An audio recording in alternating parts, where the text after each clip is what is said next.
Have you ever wondered why one tiny strip of land in the Middle East seems to be at the center of so much history, conflict, and prophecy? Why Israel? Of all the nations and empires throughout time, why did God choose this specific group of people and this particular place? It's a question that has echoed through millennia, and today, we are going on a journey to uncover the answers.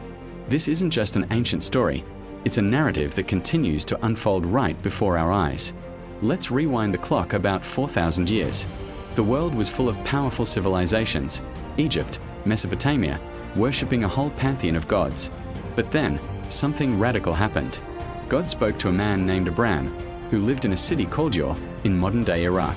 He told him to leave everything he knew, his home, his family, his country, and go to a land that God would show him. In return, God made a promise, a covenant.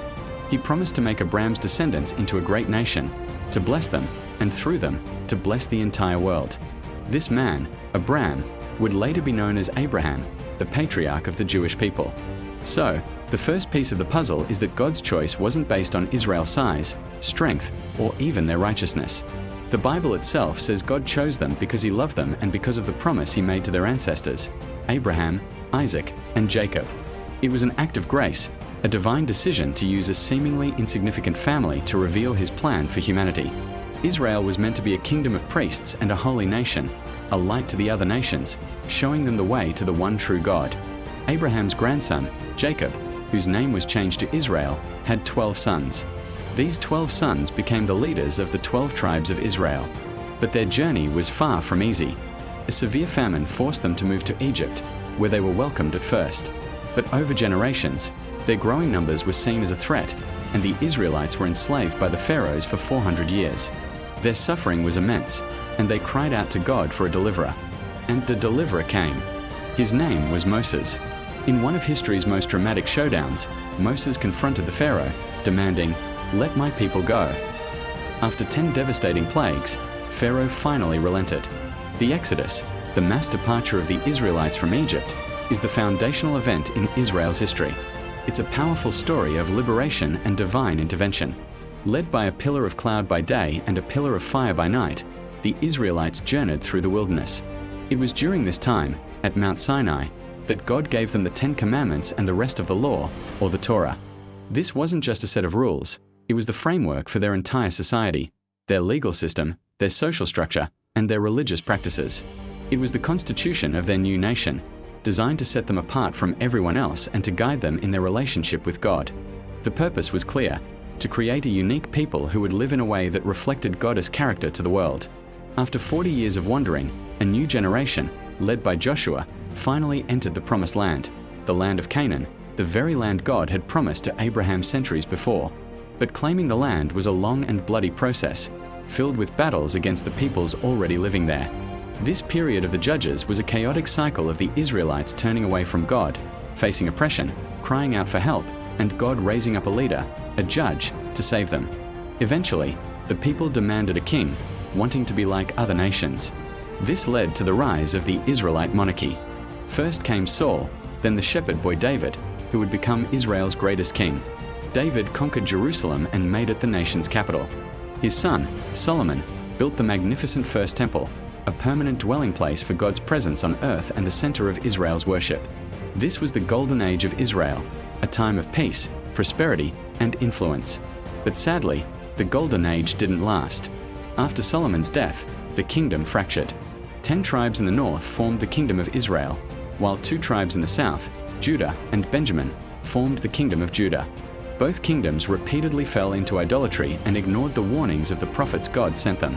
As a consequence, judgment came. The northern kingdom was conquered by the Assyrians and its people scattered, becoming the so-called 10 lost tribes.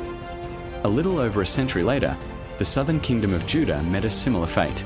The Babylonians, led by King Nebuchadnezzar, conquered Jerusalem, destroyed Solomon's temple, and carried the Jewish people into exile in Babylon.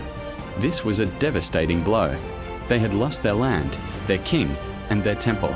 It seemed as if God's promise had failed. Yet, even in exile, God's purpose endured. The prophets Jeremiah and Ezekiel gave the people hope, promising that God would one day bring them back to their land. And He did. After 70 years, the Persian Empire conquered Babylon. and King Cyrus issued a decree allowing the Jews to return to Jerusalem and rebuild their temple. This return and the construction of the Second Temple marked a new chapter. However, Israel would remain under the thumb of foreign powers for centuries: the Persians, the Greeks, and finally, the Romans. It was into this world, a world of Roman occupation and Jewish longing for a Messiah, that Jesus was born. He was a Jew from the line of King David, who came announcing that the kingdom of God was at hand. His life, teachings, death, and resurrection are understood by Christians as the ultimate fulfillment of God's promise to Abraham, the way for all of humanity, not just Israel, to be blessed and reconciled to God. The rejection of Jesus by many of the religious leaders and his subsequent crucifixion led to another dramatic turn. In 70 AD, after a Jewish revolt, the Romans destroyed Jerusalem and the Second Temple, scattering the Jewish people across the globe. For nearly 2,000 years, they lived in diaspora, often facing persecution, yet miraculously preserving their identity, their faith, and their hope of one day returning home. Then, in the 20th century, the unthinkable happened. After the horrors of the Holocaust, the modern state of Israel was born in 1948. The Jewish people, after 2 millennia of exile, were back in their ancestral homeland. For many, this was a stunning fulfillment of biblical prophecy. So, why Israel? It's a story of a divine promise, a chosen people, and a purpose that extends far beyond their own borders. Israel was chosen not because they were better, but to be a vehicle for God's redemptive plan for the entire world.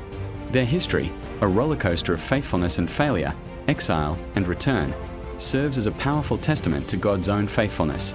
It's a story that's not over yet, a story that continues to shape our world today.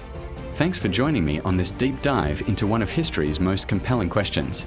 If you found this journey as fascinating as I do, make sure to like this video and subscribe for more explorations into the stories that define our world.